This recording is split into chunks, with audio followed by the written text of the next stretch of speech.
Irmãos, vamos abrir nossas Bíblias, Evangelho de João, capítulo 3, versículo 27. João 3, verso 27. Vamos ler 3 versículos, irmãos. O primeiro aqui em João 3, 27, que a palavra ela diz assim: Respondeu João: o homem não pode receber coisa alguma se do céu não lhe for dada. Guarde bem essa expressão aqui. O homem não pode receber coisa alguma se do céu não lhe for dada. Hebreus capítulo 10, Hebreus 10, versículo 37 e 38. A palavra diz assim, Hebreus 10, 37. Porque ainda dentro de pouco tempo, aquele que vem virá e não tardará. Todavia o meu justo viverá pela fé. Se retroceder, nele não se compraz a minha alma. Permita, irmãos, mais um texto, 1 Coríntios 15, 1 Coríntios 15, 10. Mas, pela graça de Deus, sou o que sou, e a sua graça que me foi concedida não se tornou vã. Antes, trabalhei muito mais do que todos eles. Todavia não eu, mas a graça de Deus comigo. Vamos ter mais uma palavra de oração. Pai Santo, nós te agradecemos pela tua presença em nosso meio. Muito obrigado, meu Pai, porque toda a obra da salvação teve origem em ti mesmo, porque tu és a fonte de todo amor, de toda graça, de todo poder, de toda misericórdia. Graças te damos porque tu és o Criador de todas as coisas, tu és o nosso Redentor, aquele que nos santifica. Tu és o Senhor dos senhores, o Rei dos reis. Pai, obrigado porque é o Senhor que nos reúne nesta noite. Pai, estamos aqui debaixo do nome do Senhor Jesus Cristo. Que a pessoa dele seja glorificada em nós nessa noite. Abra os nossos ouvidos para que ouçamos a tua voz. Abra os nossos olhos para que vejamos algo mais da pessoa de Cristo. Fala com cada um de nós, ó Pai, individualmente, coletivamente, e fixa a tua palavra em nossos corações. Em nome de Cristo nós oramos. Amém. Queridos irmãos, essa palavra graça, ela, segundo alguns estudiosos, já fizeram dela música maravilhosa, graça, porque a graça ela é de fato maravilhosa. Nesse texto especificamente, 1 Coríntios 15, 10, o apóstolo Paulo está revelando algo para nós aqui muito importante. Nós vamos tirar aqui hoje algumas lições preciosas para o nosso crescimento com o Senhor, sobre essa graça. Primeiro que ele diz assim: pela graça de Deus eu sou o que sou. Então, tudo aquilo que era Paulo, ele era pela graça. Ele foi salvo pela graça. Irmãos, mas a graça que nos salva é uma graça onde o Pai, pelo teu Espírito, quando o Evangelho da mesma graça ele é ministrado, ele é pregado, o Pai então ele descortina, ele desvenda toda a negridão das trevas e revela-nos a graça, mas também não impõe, não enfia a goela abaixo de nós para nós crermos. O Pai deseja que na obra da cruz haja uma voluntariedade do nosso coração para crer naquilo que Cristo é e fez. E sem esta graça ninguém consegue crer. Então ele já revelou a sua graça. A graça já nos foi dada em Cristo Jesus. Porque quando ele se fez carne, a Bíblia diz que ele veio cheio de graça e de verdade, e de realidade espiritual. Ele trouxe como que tudo aquilo que é celeste para nos encher da graça. E nós temos a informação, segundo o apóstolo Pedro, que ele fala que esta graça, ela é manifestada de muitas formas, é multiformas. Em outras palavras, nós temos graça para todas as circunstâncias. Todas as circunstâncias. A graça na nossa vida, segundo o Dr. Martin Lloyd Jones, é do começo ao fim. Tudo é pela graça. 1 Pedro 5,10 diz assim: o Deus de toda graça, que em Cristo vos chamou à sua eterna glória, depois de ter sofrido por um pouco, Ele mesmo vos há de aperfeiçoar, firmar, fundamentar. Paulo diz aqui que pela graça de Deus ele era o que era. O que ele era? Um filho. Pela graça de Deus, o que Paulo era? Um irmão. Irmãos, acho que alegra muito o nosso coração saber que o apóstolo Paulo, embora ele já não está mais no nosso meio, viveu na nossa era, mas ele já está descansando no Senhor. É o nosso querido irmão. Isso é tão precioso para o nosso coração, como também aqueles outros irmãos do passado, Abraão, Isaac e Jacó. Imagina só, naquele grande dia das bodas do Cordeiro, porque quando nós adentrarmos os portais eternos, o que nos espera? A primeira coisa é um grande banquete, onde nós, pelo próprio Senhor, vai nos dar lugar à mesa, e Ele vai nos servir. Olha que coisa mais linda, meus irmãos, para que então, a partir dali, a gente possa viver eternamente com Ele. Mas naquela mesa você vai poder contemplar Abraão, pai da fé. Você vai poder contemplar o rei Davi, Salomão, homens notáveis, figuras maravilhosas que erraram muito em suas vidas, como nós também erramos. Mas, irmãos, que família bendita nós pertencemos, que privilégio. Tudo isso é pela maravilhosa graça de Deus. Então, Paulo diz aqui que pela graça ele era o que era. Agora, uma coisa interessante aqui. Isso foi até hoje engraçado, porque estava meditando antes de vir para cá às 15 horas, quando nós entramos nesse assunto sobre a graça, sobre graça e responsabilidade. O apóstolo Paulo diz aqui que e a sua graça que me foi concedida, que me foi dada, ele diz, não se tornou vã. Por que o apóstolo Paulo disse que a graça para ele não se tornou vã? Porque, queridos irmãos, esta graça, ela pode se tornar vã para algumas pessoas. É quando nós então não respondemos a ela, ela se torna vã para nós. Por exemplo, os judeus, e existem em muitas denominações, não estou criticando as denominações, porque se as pessoas vivem isso, porque ainda o seu entendimento não foram abertos para crer na revelação da graça, porque existem pessoas ainda orando pela graça. Senhor, nos dê da sua graça. A graça já nos foi dada em Cristo Jesus, 1 Coríntios 1,4, a graça que me foi dada em Cristo. Então, se ela já nos foi dada, a nossa oração tem que ser muito objetiva. Senhor, revela-me a tua graça.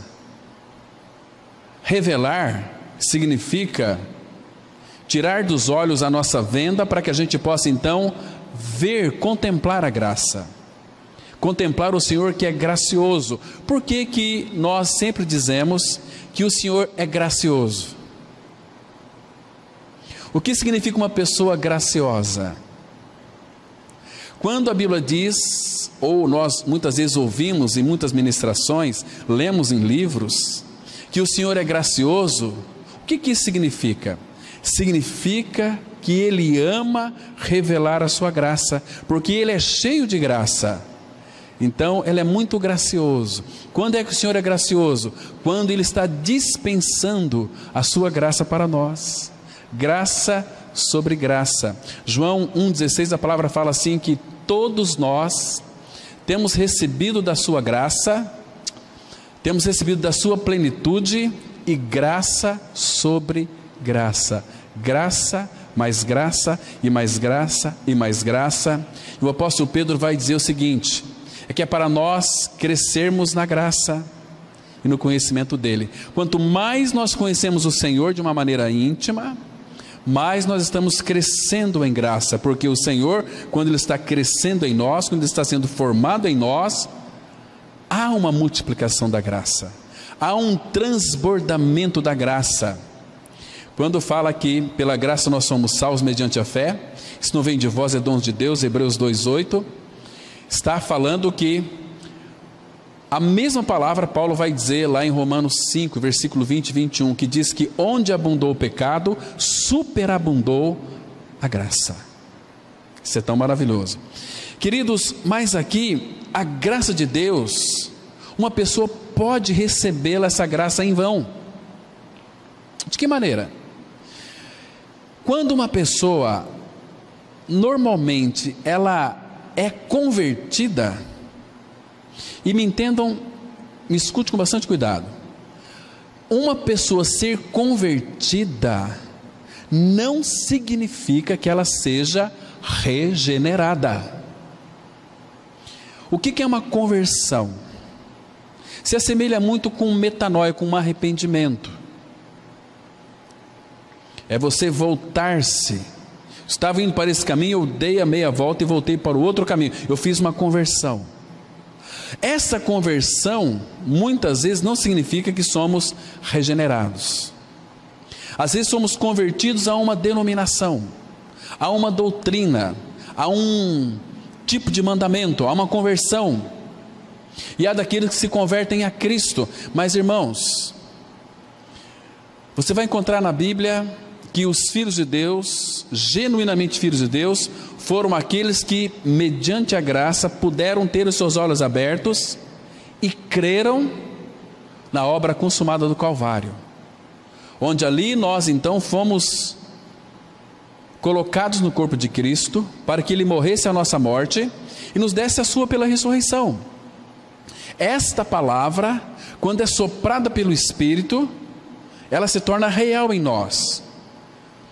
João 3,5, quando Jesus tratava com Nicodemos, ele disse o seguinte: Nicodemos, o vento, pneuma, sopra aonde quer, ouves a sua voz, mas você não sabe para onde que vai, nem para onde, de onde que ele vem.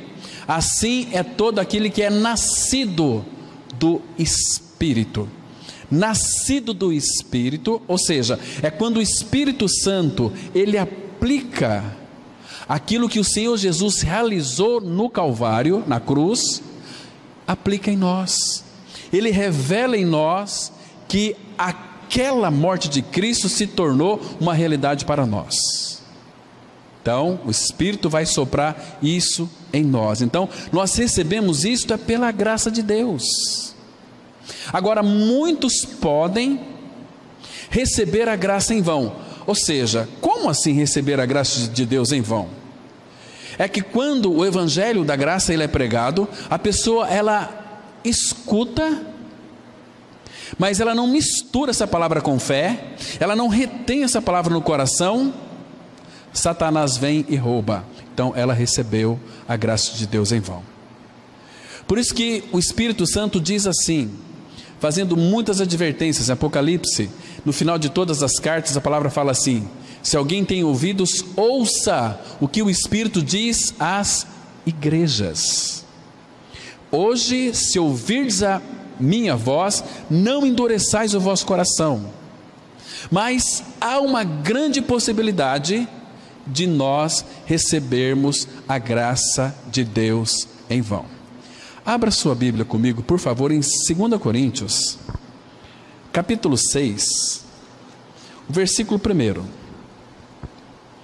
Paulo está aqui se expressando através da igreja, porque ele diz aqui no verso 1, 2 Coríntios 6, verso 1: e nós, na qualidade de cooperadores com Ele. Irmãos, o que significa ser cooperador com Ele? Essa palavra aqui, cooperador, cooperadores, é a mesma palavra que quando Deus fez Adão e depois fez Eva, Deus disse que Eva seria aquela auxiliadora. É a mesma palavra, cooperadora. Então, a igreja é cooperadora de Cristo. A igreja é auxiliadora de Cristo. Então Paulo está dizendo aqui, e nós, igreja, quando ele fala nós, está dizendo nós como igreja, o Cristo corporativo, que se reúne aqui na Rua Acre 260, centro de Sidrolândia, e nós, na qualidade de cooperadores com ele, também vos exortamos. Olha que exortação aqui impressionante. Vos exortamos a que não recebais em vão a graça de Deus. Por que o apóstolo Paulo disse isso? Porque há uma possibilidade de uma pessoa receber a graça em vão. A graça na vida dessa pessoa não teve nenhum efeito, porque ele não misturou com fé. Por isso ele continua dizendo o seguinte, porque ele diz aqui ao Senhor, eu te ouvi no tempo da oportunidade, e te socorri no dia da salvação. Eis agora o tempo sobremodo oportuno, eis agora o dia da salvação. Então, queridos, a graça, ela pode ser rejeitada, ela pode ser resistida, se nós não dermos um passo à frente.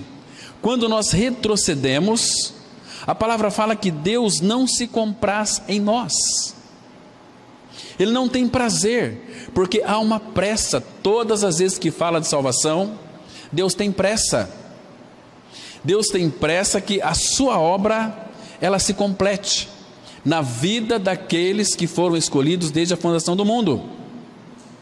Há uma pressa. Lembra de Zaqueu? Naquela época ele já tinha pressa. Zaqueu estava louco para ver Jesus, ouvia falar muito de Jesus.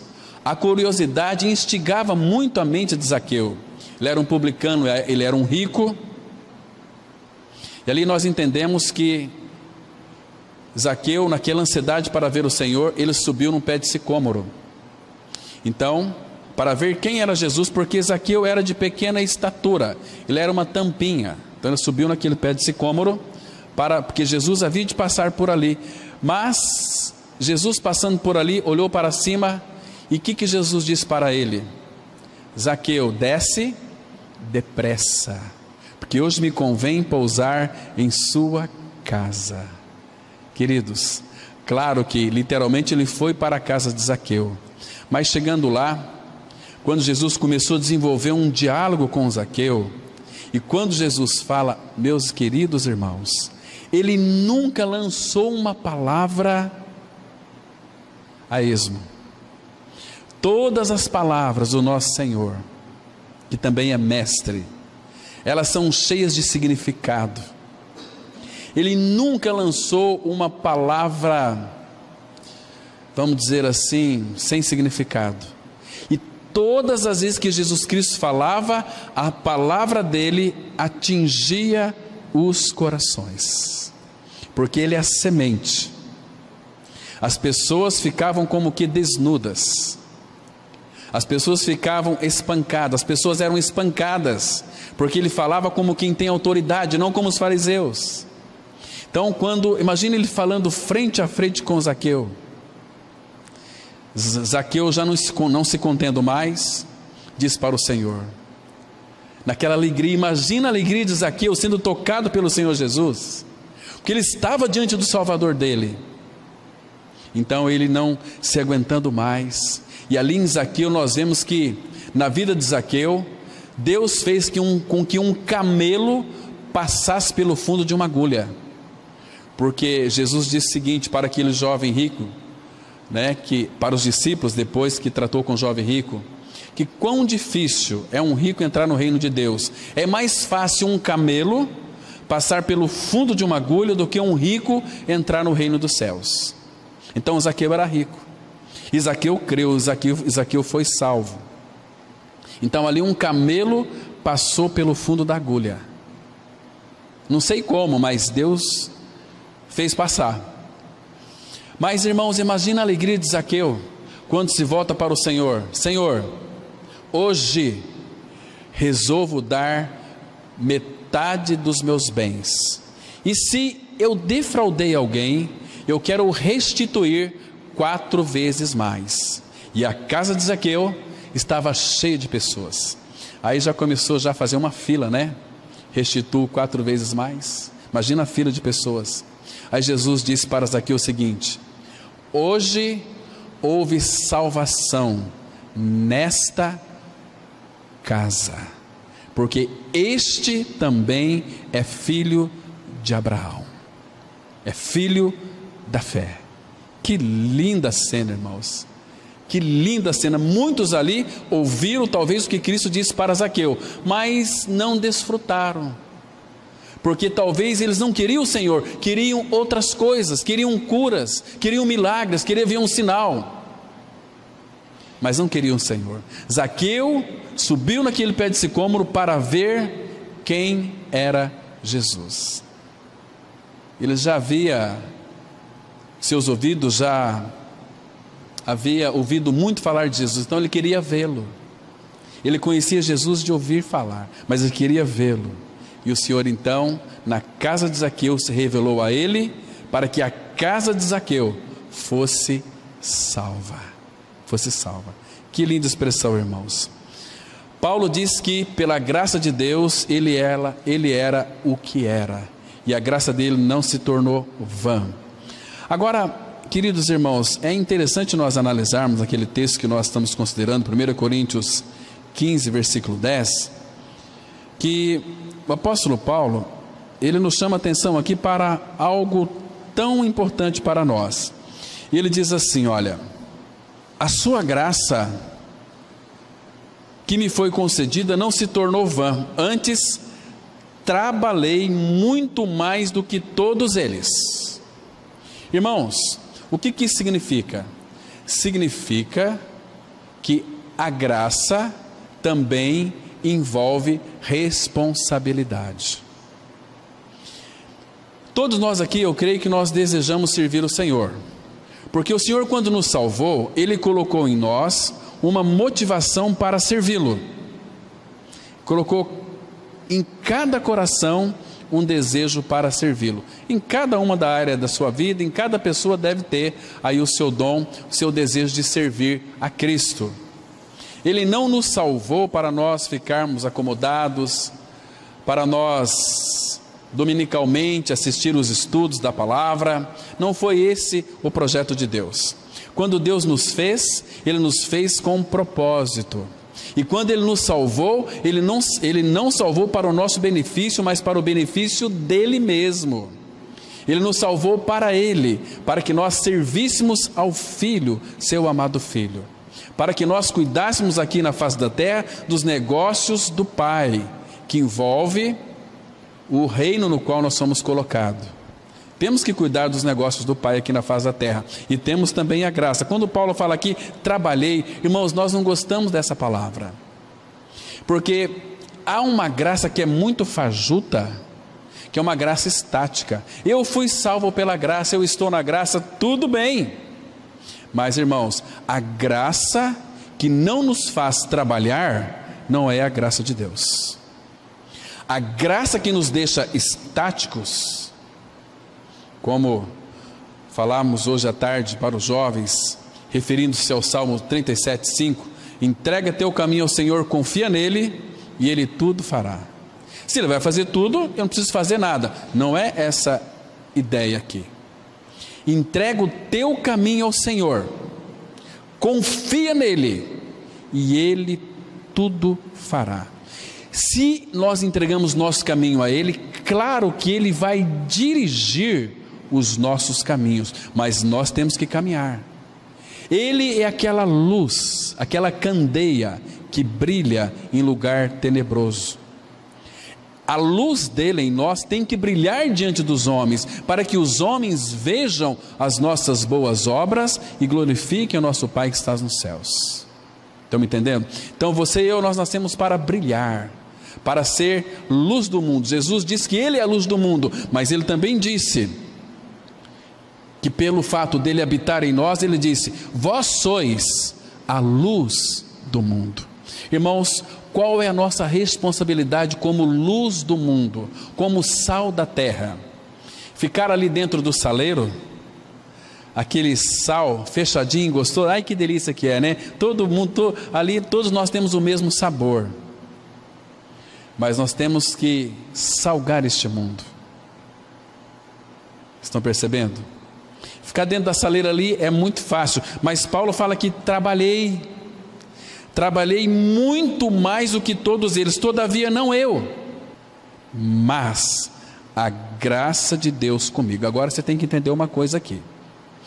Presta atenção que Paulo aqui não está falando daquela graça que ele foi salvo, embora seja a mesma graça, mas em que sentido esta graça está se manifestando em Paulo?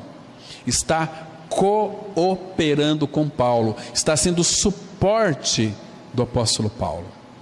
Então, quando o Senhor Jesus tinha algo para Paulo realizar, Paulo realizava, mas na força e na suficiência desta maravilhosa graça. É a graça de Deus cooperando comigo. A graça era um suporte, então havia uma harmonia entre a graça de Deus e o trabalho de Paulo. Paulo não fazia nada sem depender desta graça, e Deus não fazia nada com Paulo, a não ser suprindo a Paulo com a sua graça suficiente. Vocês estão me entendendo? Que Paulo trabalhava, mas era a graça de Deus com ele. Havia uma harmonia entre graça e responsabilidade.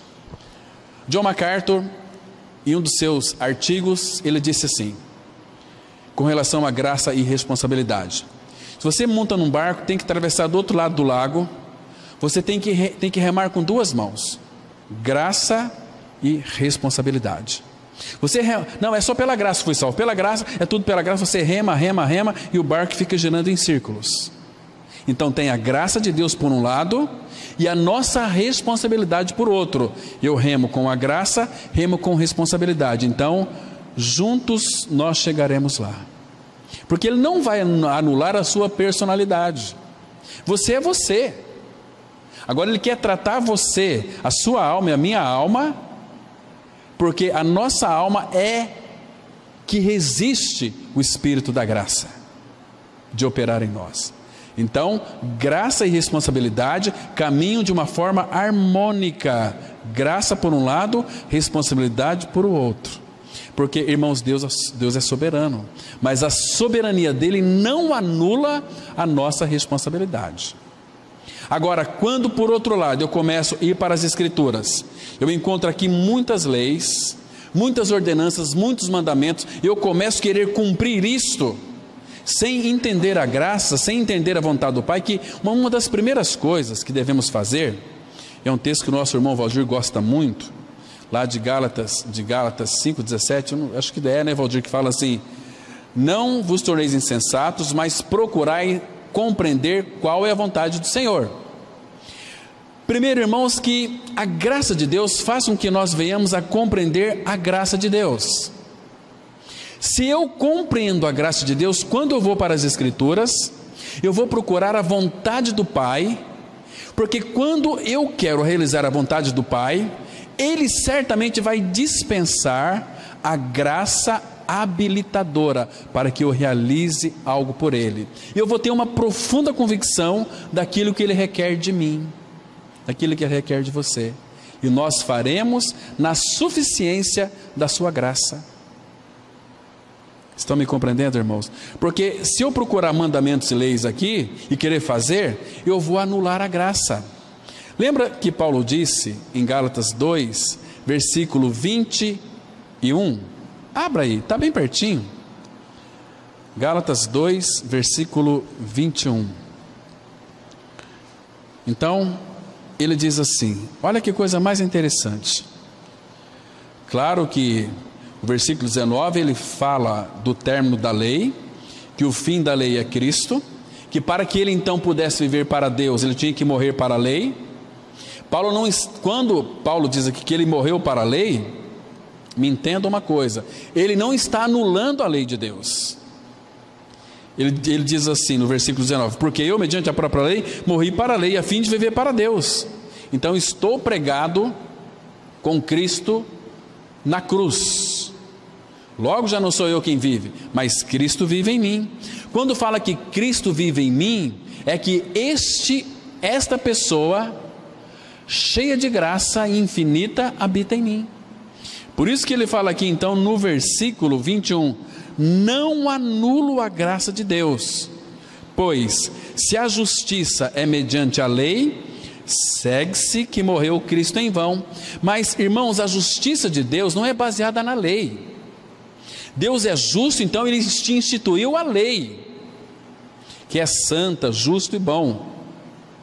Mas claro que somente ele que instituiu a lei, ele teve a competência para cumpri-la.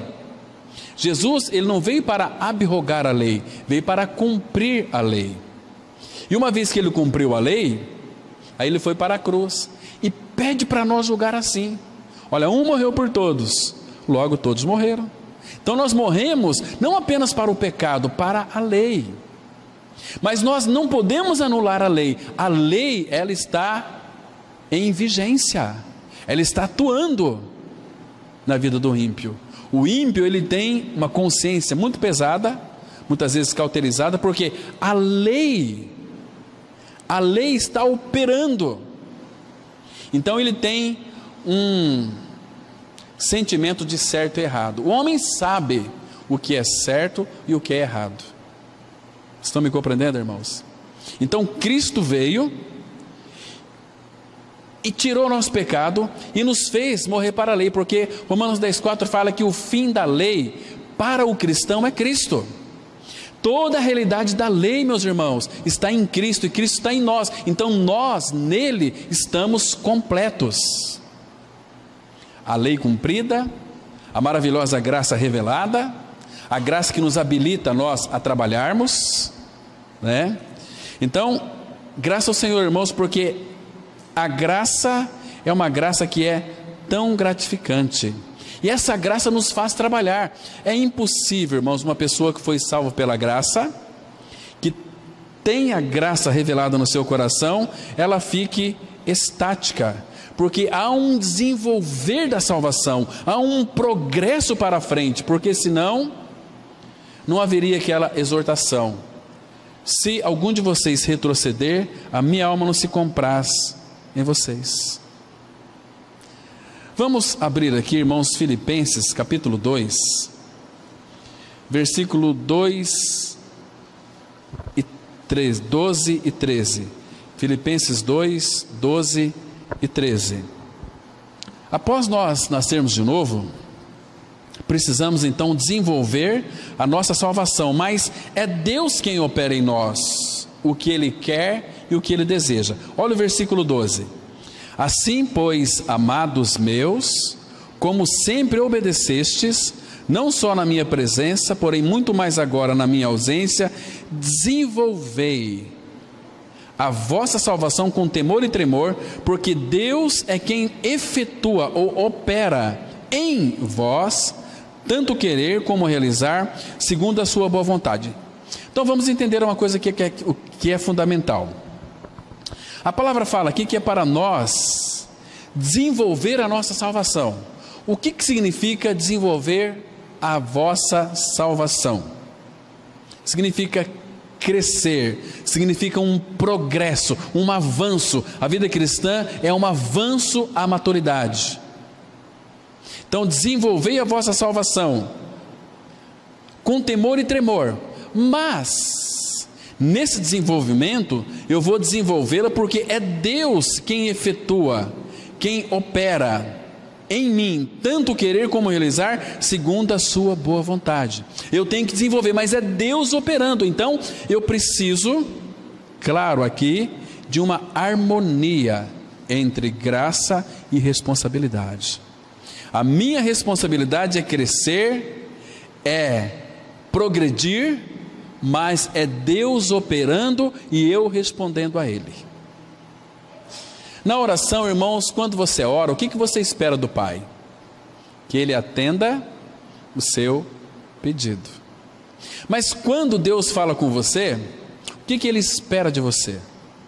Que você responda a Ele em obediência. Entende, irmãos?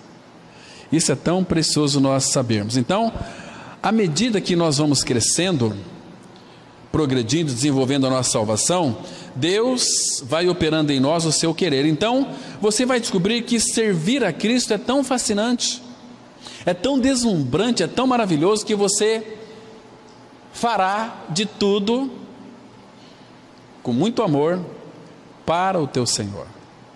Sabe o que Paulo dizia, irmãos?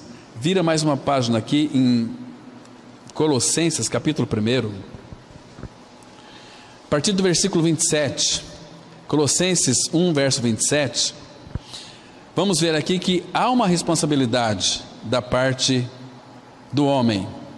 Diz assim, versículo 27, aos quais Deus quis dar a conhecer. Irmãos, essa palavra aqui, graças ao Senhor, que Deus é quem quis dar a conhecer. O quê? O mistério. Que mistério que é esse? Que é Cristo em vós, a esperança da glória. Então, Deus quis dar a conhecer. Foi Deus quem revelou Cristo em nós. Então, Paulo disse assim: olha, eu não aprendi de homem, não foi carne e sangue, mas foi mediante revelação de Jesus Cristo. Quando o apóstolo Pedro teve aquela linda visão de Cristo, quando Jesus perguntou para os seus discípulos: e vós, quem disseis que eu sou? Então o Pai soprou, o Pai revelou para Pedro que Jesus, que estava diante dele, era o Cristo. Aí Pedro então pôde dizer: tu és o Cristo, Filho do Deus vivo. Foi revelado a ele. Então aqui, graças ao Senhor, novamente está dizendo: Deus quis. Não foi nós que queremos, nós até queríamos, mas se Deus não quisesse revelar esse mistério, nós jamais saberíamos. Então, graças ao Senhor, porque o Pai quis dar a conhecer qual seja a riqueza da glória deste mistério entre os gentios, isto é, Cristo dentro de vós, a esperança da glória. Então, diante disso, irmãos, olha a alegria do apóstolo Paulo. Ele diz assim, versículo 28, olha aqui a responsabilidade do apóstolo Paulo, que, como a exemplo do seu Senhor, porque o Senhor morreu pela igreja, e Paulo aqui, quando ele teve essa visão linda desse mistério revelado, Cristo em vós, a esperança da glória, ele disse assim: o qual nós anunciamos. Nós, Cristo corporativo, nós, Paulo, Espírito, e os irmãos também, nós anunciamos Cristo, a esperança da glória, nós anunciamos. Ele diz assim, aí depois a outra palavra que aparece é o seguinte: advertindo. Essa palavra advertindo significa, ele estava avisando, estava exortando. E também aqui advertir tem uma ideia de reprovação, mas uma reprovação gentil, porque às vezes temos que reprovar alguns irmãos. Às vezes Deus nos reprova usando os irmãos para nos reprovar, para nos frustrar em algumas circunstâncias. Estão me compreendendo, irmãos? Advertindo a todo homem e ensinando. A palavra aqui ensinando é uma forma prolongada de ensino. Ensinando aqui, ela não tem uma definição. Ensinando hoje, ensinando amanhã, ensinando depois de amanhã, é um presente contínuo, uma forma prolongada de ensino. Ou seja, nós não faremos discípulos a Cristo se muitas vezes nós não sentarmos com essa pessoa. Nós temos uma tendência assim, um desencargo de consciência, dizendo assim: eu preguei para aquela pessoa, mas ela não quis ouvir. Isso está errado. Eu sei que às vezes Deus pode fazer uma obra naquela pessoa, mas a maneira adequada de nós então levarmos as pessoas a Cristo é ensinando a pessoa. Isso leva algum tempo. Quanto tempo que você acha que o teu filho ou a tua filha vai se tornar um médico ou uma médica, um advogado ou qualquer área aí profissional? Quanto tempo que a pessoa leva para se formar? Um médico, talvez você vai me responder 6 anos. Não. O médico começa a ser formado desde o dia que ele nasceu. Ele vai sendo formado ali, aí depois ele passa pelos processos educacionais, aprender o beabá. Imagina só, muitos homens do Senhor, do passado, de hoje, eles tiveram que estar sentados ali numa classe, aprendendo o A, B, C, D, o beabá, A, E, O, U. Olha, eu sei o A, e eu já aprendi a escrever o meu nome. Você se lembra quando você chegou para sua mãe e disse: olha, mamãe, eu sei escrever o seu nome?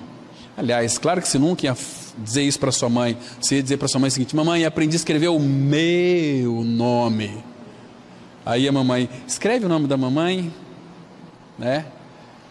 Então nós somos muito egoístas. Então, aí depois vai para o 2º ano, 3º ano, 4º ano, 5º, 6º, 7º, aí fundamental, aí você vai fazer um vestibular. Está tão difícil hoje, né, irmãos? Muito concorrido, né? Faz o vestibular, aí depois você passa, começa a medicina, tem mais 6 anos, depois tem mais 2 anos para você se aperfeiçoar. Aí você começa, irmãos, aqui não é diferente, ensinando, essa é a ideia. Lembra lá de Atos 5:42? Todos os dias no templo e de casa em casa não cessavam de pregar, pregava Jesus no templo e de em casa, no templo e de casa em casa, não cessavam, eles não cessavam de pregar e de ensinar Jesus, o Cristo. Irmãos, nós temos pregado o Cristo, ensinado o Cristo incessantemente? Não temos. Nós somos muito tímidos, nós temos medo, né? Imagina só, você vai a uma festa de casamento e de repente você está lá com teus amigos que é do mundo, senta na mesma mesa. Quantas vezes? Vem cá, Cláudio, senta junto conosco aqui. Qual é o teu assunto? Sabe por que Deus levou você naquela mesa e encheu de ímpio ali à tua volta, pessoas queridas, teus amigos, tuas amigas? Sabe para quê? Para você ser uma testemunha de Cristo, para você abrir sua boca. Mas cadê a autoridade? E por que nós não temos autoridade? E de onde vem a nossa autoridade? No recinto fechado com o Senhor. É impossível, irmão, se nós cultivarmos uma vida devocional com o Senhor, no quarto, qualquer lugar você vai ser uma bênção, porque você não consegue, porque aí os olhos do Pai vai estar olhando para as pessoas carentes através da sua vida, através dos seus olhos. Aí você vai se compadecer, aí seu coração vai ferver, vai queimar, vai arder, aí você vai abrir sua boca. Olha, espera aí, eu vou lhe falar de uma pessoa que resolve o seu problema: Jesus. Aí quando você fala Jesus, este nome tem poder. Quando você fala Jesus com seu coração cheio de Cristo, com a vida cheia de Cristo, irmão, sabe o que a Bíblia fala? Assim: agindo eu, quem impedirá? Qual coração? Porque quando nós vamos pregar o Evangelho, não é para sair nas praças, subindo em cima numa caixinha de fósforo, e vamos aqui pessoal, aceita Jesus, pessoal, não, isso aí é loucura. Deus nunca pediu isso para nós.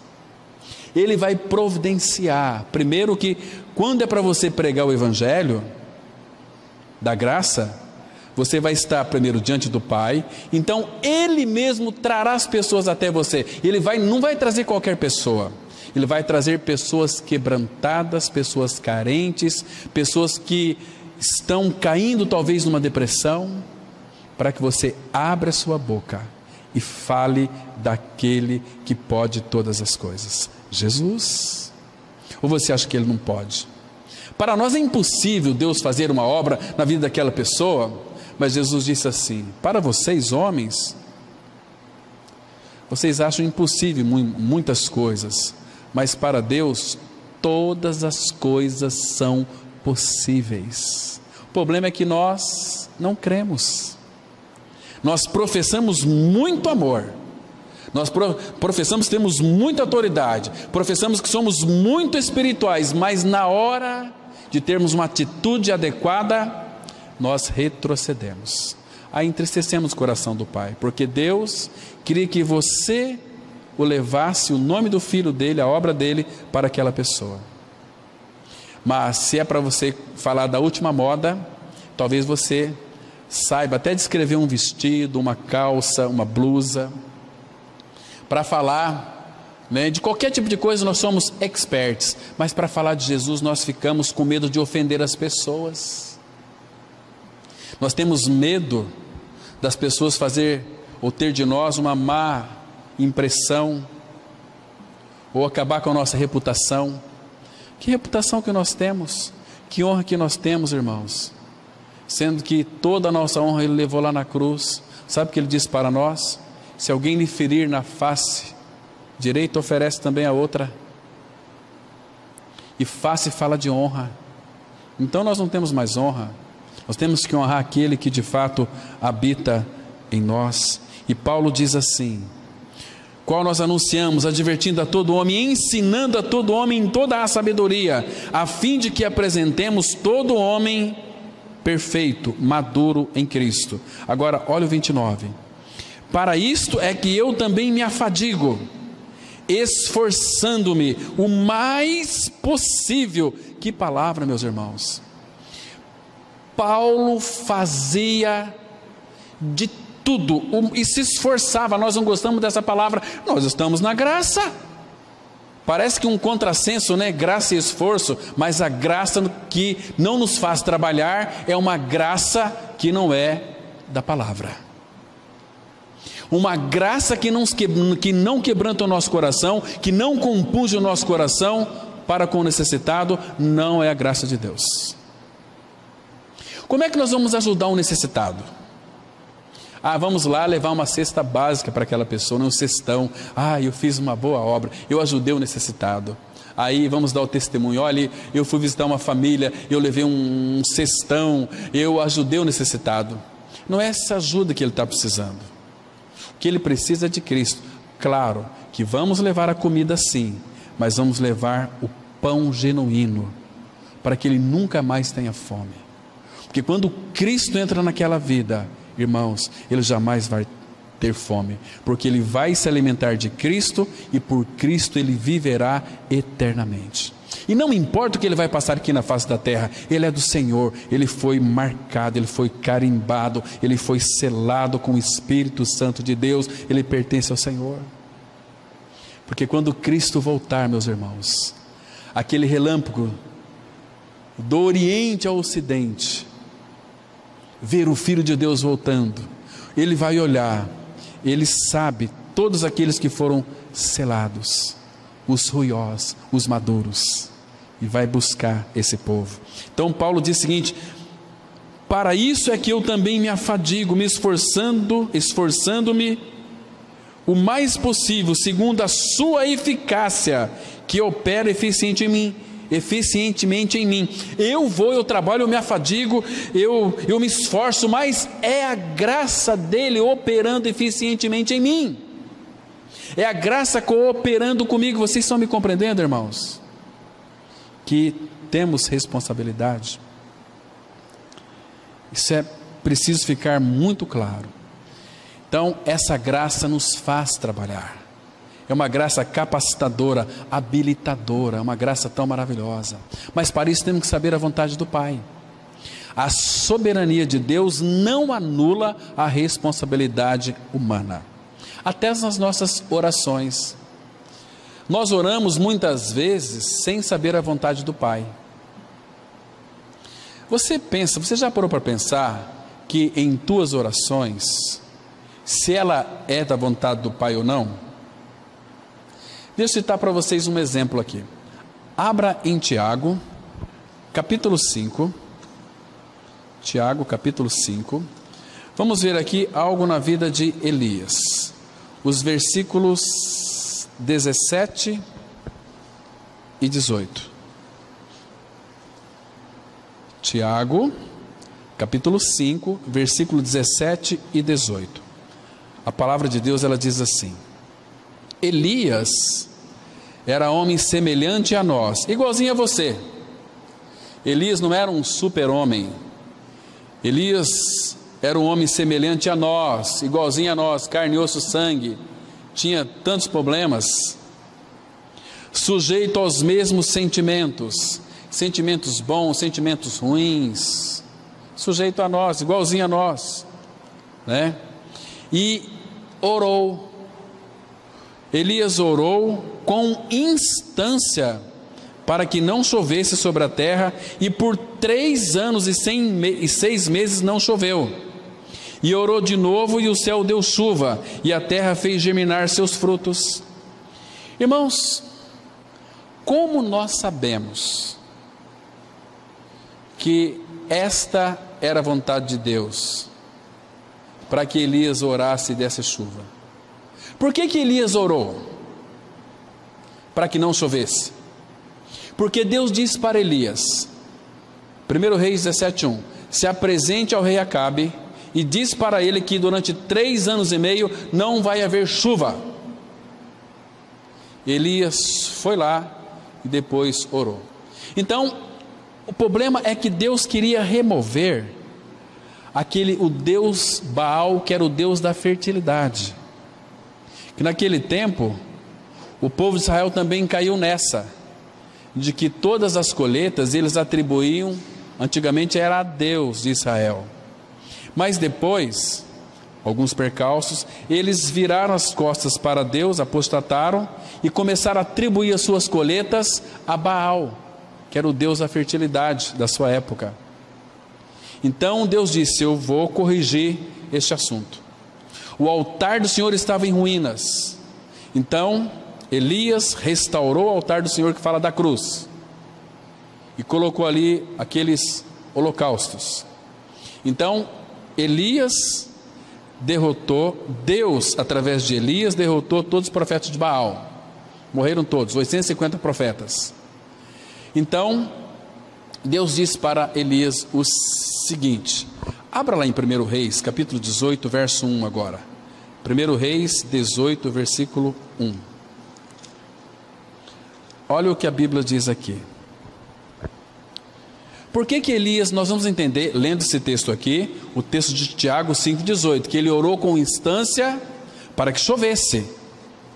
E aquela oração era segundo a vontade de Deus. Por que Elias sabia que aquela vontade era segundo a vontade do Pai? 1 Reis 18:1, a palavra fala assim: muito tempo depois, veio a palavra do Senhor a Elias no 3º ano, dizendo: vai, apresenta-te a Acabe, porque darei chuva sobre a terra. Irmãos, mas se Deus prometeu a Elias que daria chuva sobre a terra, por que Elias teve que orar por chuva? Sabe por quê? Porque a soberania de Deus não anula a responsabilidade humana. A vontade de Deus é que agora ele daria chuva, mas Elias teve que orar. Ele colocou ali, ficou de joelhos, colocou seu rosto entre os seus 2 joelhos e orou: Senhor, Senhor, manda chuva. Manda chuva. E dizia para o seu secretário: vai conferir se tem chuva. Ele orou com instância. Olha aqui, versículo 7 desse mesmo capítulo. Estando Obadias já de caminho, eis que Elias se encontrou com ele. Obadias, reconhecendo, prostrou-se com o rosto em terra e disse: és tu, meu senhor Elias? Respondeu ele: sou eu. Vai e diz a teu senhor: eis que aí está Elias. Porém ele disse: em que pequei para que entregues teu servo na mão de Acabe e ele me mate? Agora, queridos, uma das coisas que nos chama muito a nossa atenção é que Elias, aí no versículo 41, é o suprassumo, que diz assim: então disse Elias a Acabe: sobe, come e bebe, porque já se ouve ruído de abundante chuva. Subiu Acabe a comer e a beber. Elias, porém, subiu ao cimo do Carmelo e encurvado para a terra, meteu o rosto entre os joelhos e disse ao seu moço: sobe e olha para o lado do mar. Ele subiu, olhou e disse: não há nada. Então lhe disse Elias: volta, e assim por 7 vezes. A 7ª vez disse: eis que se levanta do mar uma nuvem pequena, como a palma da mão do homem. Então disse ele: sobe, dize a Acabe: aparelha o teu carro e desce, para que a chuva não te detenha. Dentro em pouco os céus se enegreceram com nuvens e vento, e caiu grande chuva. Acabe subiu ao carro e foi para Jezreel. Percebe que Deus disse que enviaria chuva, mas Elias teve que orar.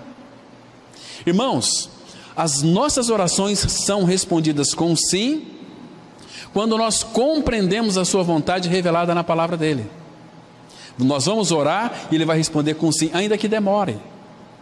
Mas eu creio que Deus vai responder por sim, porque ele disse na sua palavra. E a sua palavra é verdade. Senhor, tu dizes, eu creio.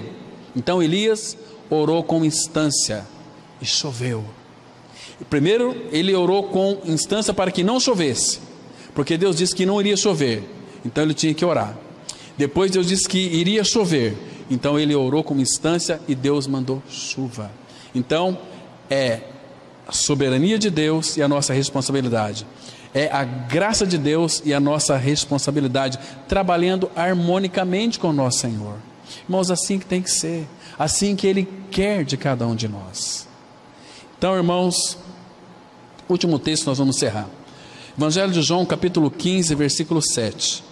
E com esse texto nós vamos também concluir essa reflexão.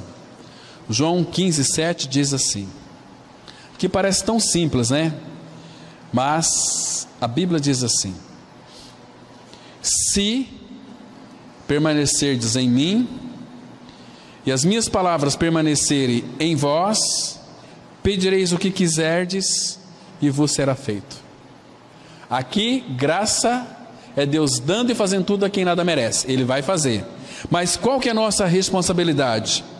Permanecer nele. Como? Permanecendo na sua palavra. Se permanecerdes em mim e as minhas palavras permanecerem em vós, por quê?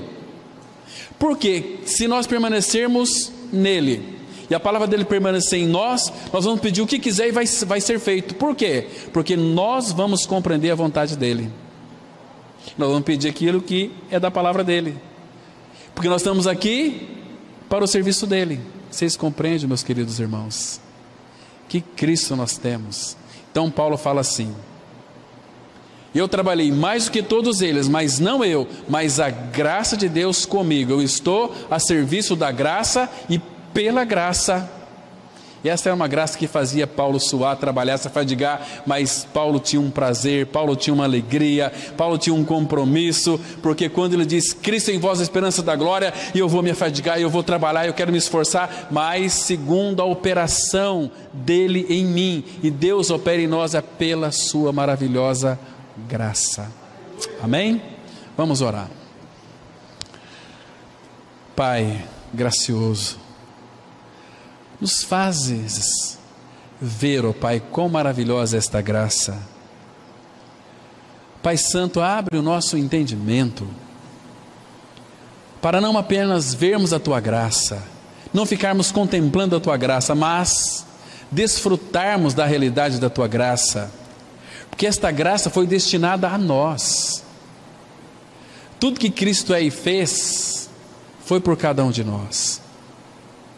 Oh Pai, revela essa graça aos nossos corações, e que essa semana seja uma semana graciosa, que nós possamos perceber a Tua graça, Pai. Continue, Pai, revelando ela a nós. Continue, Pai, abençoando os nossos lares, a nossa família, os nossos irmãos em Cristo. Pai, que pela mesma graça nós sejamos testemunhas da pessoa e da obra de Cristo. Pai, nos dá sensibilidade para ouvirmos o clamor dos necessitados, porque o que eles necessitam não são de coisas, mas de Cristo. Ó Pai, muito obrigado, porque o Senhor tem falado, e agora frutifique a Tua palavra. Em nome de Cristo nós oramos. Amém.